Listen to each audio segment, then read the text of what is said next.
All right, so for chapter 2.11, we are graphing inequalities in two variables. So we'll see x and we'll see y in almost all of these.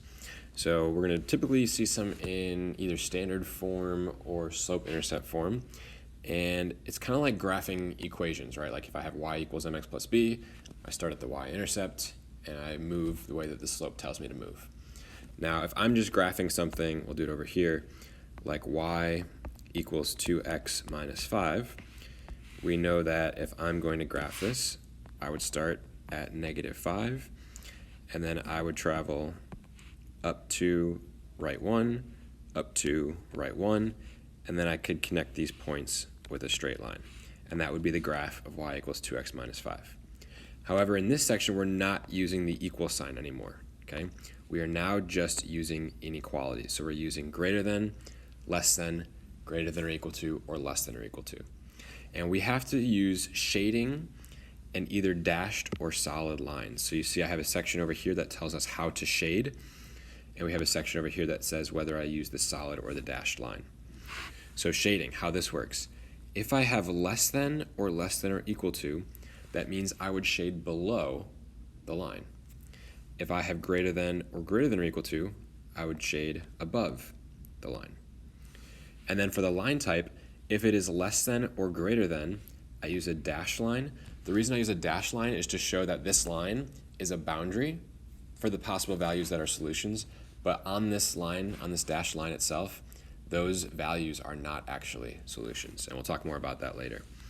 Less than or equal to or greater than or equal to, that's going to use a solid line. We use a solid line to show that the values on this solid line are solutions to the inequality. So let's get into it.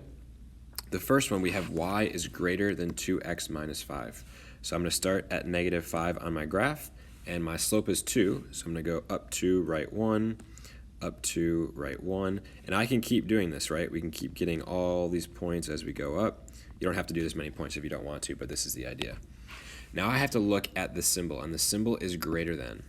And I know that if I have the greater than symbol, I have to shade above the line, and I have to use a dashed line. So what I'm going to do is I'm going to connect these points using a dotted line. All right, you can use dots or dashes, doesn't matter. All right, so this is my dotted line. And we know that it's greater than, so I want to shade above. So I'm going to go ahead and color in everything that is above this line right here. So this would be my solution. Now what this means, again, if I pick a point anywhere in this shaded area, that should be a solution. So for example, let's pick negative 4, 0. All right, this should be a solution.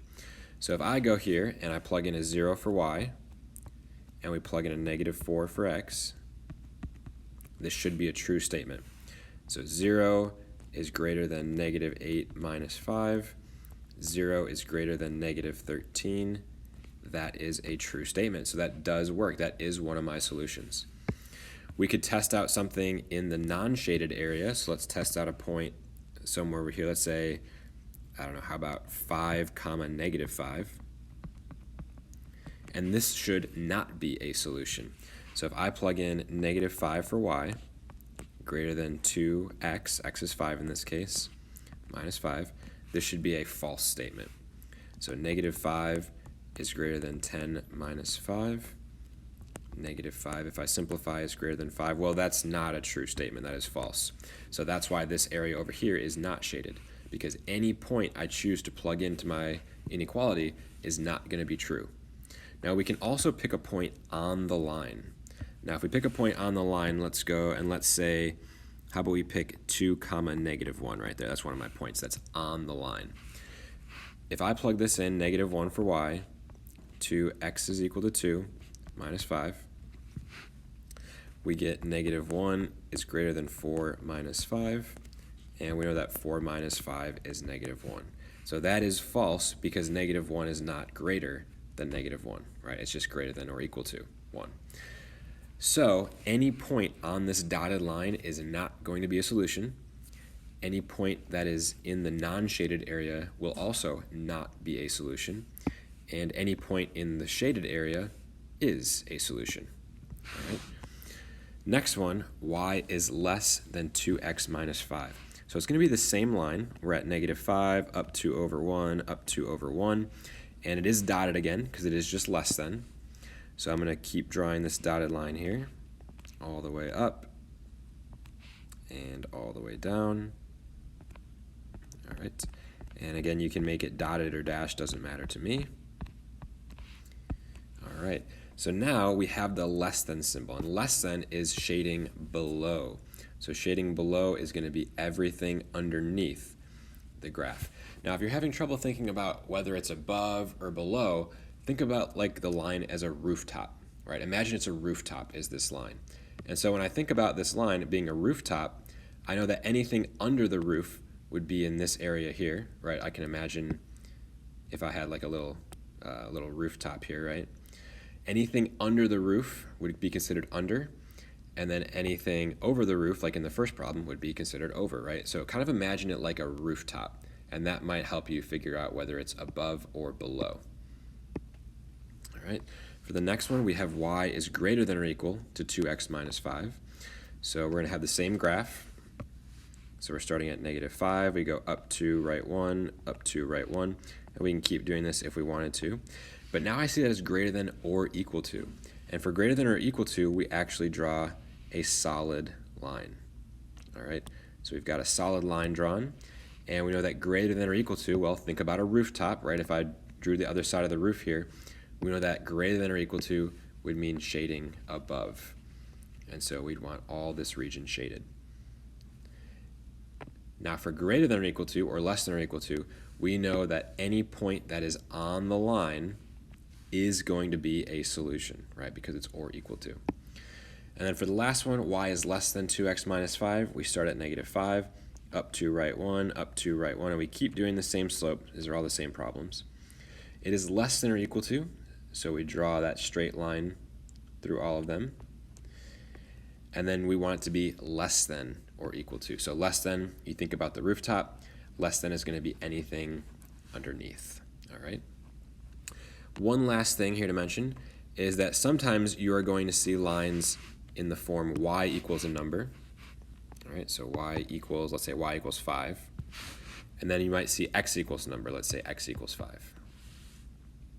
All right, so if we draw a graph really quick, we know that y equals 5 would be a line somewhere up here, horizontal. And if I use the symbol less than, well, less than 5 is going to be anything underneath the 5 down here. All right. If I used greater than 5,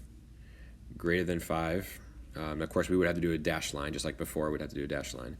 But greater than in terms of shading would be above the line here, right? So in terms of a horizontal line, greater than is anything above, less than is anything below. All right, again, you do still have to care about whether it's dotted or solid, all right? In this case, it would have to be a dotted line because it's just greater than, but I'm not going to draw that because we already know that. And then x is equal to 5. Well, that's going to be a vertical line at 5 here. And if we changed it up and we said x is less than 5, well, again, we'd have a dotted line, and that'd be anything less than 5 to the left, right? X is left and right. If we mixed it up and we said x is greater than 5, well, we know x is horizontal, so bigger than 5 would be anything to the right, okay? So when you have vertical and horizontal lines, the way that you shade is just like we discussed here. You still have to care about whether it's a dotted or a solid line, so make sure you take that into account. But that is how you would go ahead and you'd graph inequalities, whether it's vertical or horizontal lines, or lines that have slope.